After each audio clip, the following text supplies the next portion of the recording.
Welcome to the Wyoming CAN Cyber in a Box Library Program presentation on password reset questions, a potential backdoor to your account. This presentation is brought to you by your local library and the Wyoming Cybersecurity Action Network Committee in partnership with our supporting organizations. But first, let's have a quick refresher about passwords. Passwords validate that the identity of a user matches that of the username being used. In essence, a password ensures that you are who you claim to be. The password is a shared secret, which is something which is known only by you and the system. So what are password reset questions and answers? Well, these are used to validate the user's identity when they're requesting a reset of a forgotten password. Password reset question answers are created by the user, and in a way, they form a type of a secondary password or shared secret. By design, password reset questions involve something about the user's life that they can easily remember. Now, there are many things that can be used as a password reset question. For example, your mother's maiden name, name of a pet, type of car you drive, where you went to school, where you live, what your favorite sports team is. The list is almost infinite. Now, again, because these are based on something that happened in the user's life or something that's important in their life, it's very easy for people to remember the answers to these questions. However, there's a bit of a dark side to this. We have to remember the effect of social media and the fact that your life is online.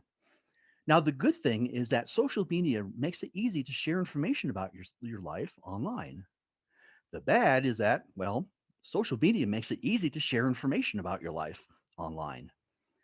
And the ugly part is that the types of information that are most likely to be shared on social networks, medias, is also most likely to be used in password reset questions.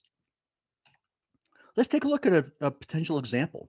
So this is an extract of a social media posting where somebody was describing an incident where they were out taking a hike and they encountered a moose. And they're describing what happened and they're saying, well, thank goodness Neko gave warning and started barking. Uh, Neko was barking and chasing it. I called Neko and Neko came back to me. Reading this, boy, I really wonder what their pet's name is. It's probably a safe bet to say their pet's name is Neko. Now, what about finding out other types of personal information? For instance, the name of your high school. Well, there are websites that exist solely to maintain information about who went to what school and allow people to have easy access to that, to look up alumni or friends or people who went to school with. How about other types of information like your mother's maiden name, addresses, vehicles, things like that? There are many other resources online that are available for this. For instance, obituaries, genealogy applications, and also public records. And public records are something that many people don't think about, and they don't really realize just how much information about you is a matter of public record. Uh, every place you've lived, houses you've bought, cars you've bought, where you went to school.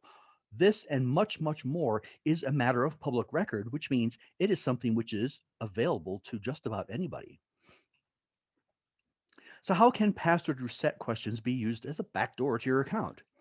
Well, if someone can reset your password, they can now log in as you and access your data. They can perform financial transactions and do whatever because they're doing it as you. They're using your account.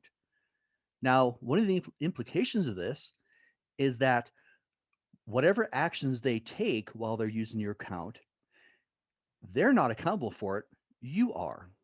So if they do something illegal, they're not going to be blamed for it. You will because they're using your account.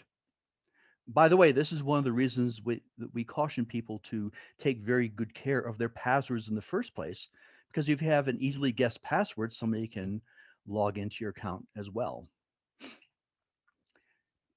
It's estimated by some sources that almost 7 million accounts are hacked each day. So this is a very pervasive problem.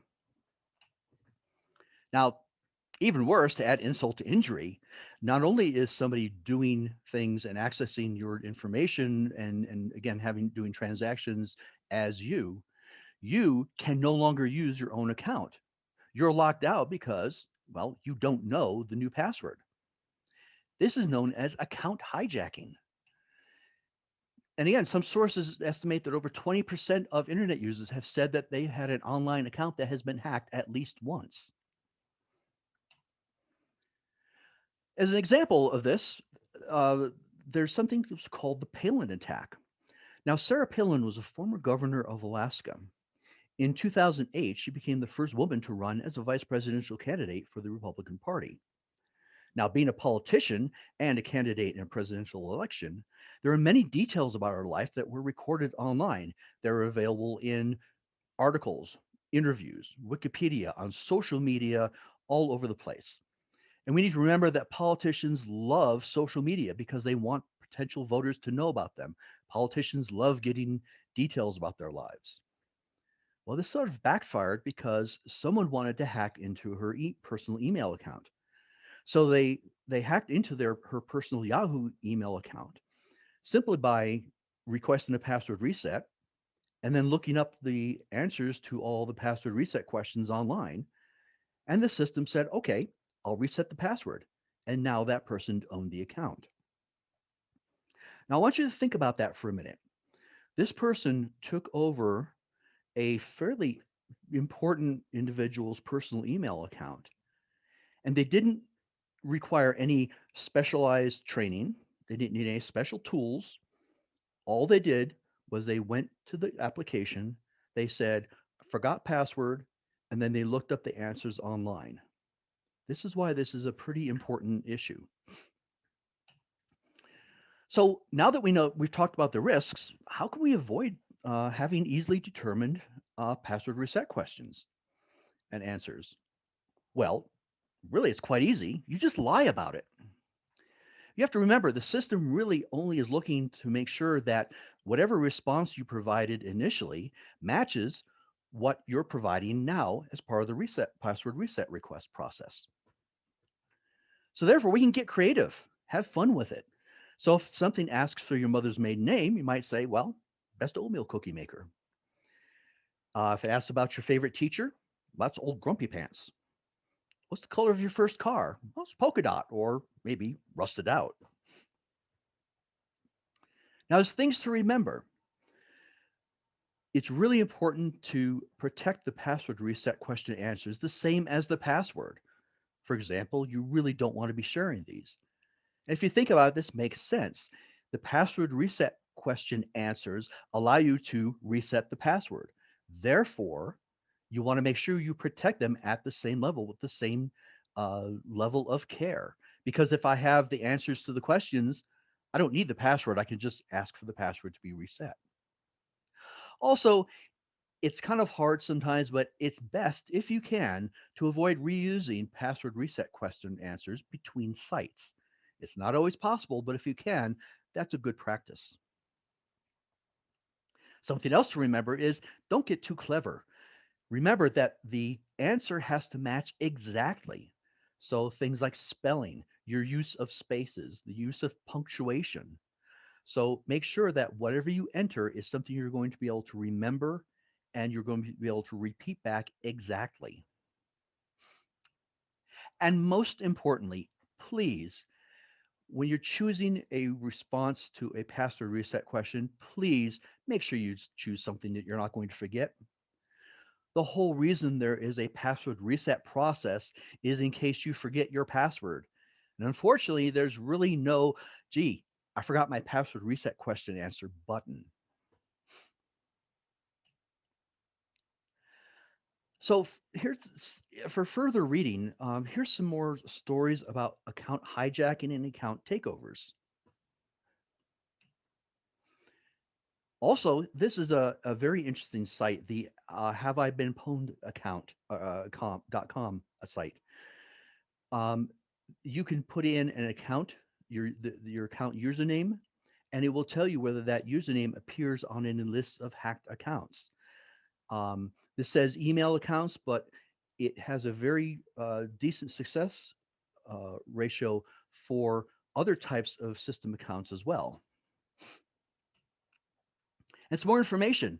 And here's some additional articles about what we talked about in this presentation about why you should lie about the password reset questions.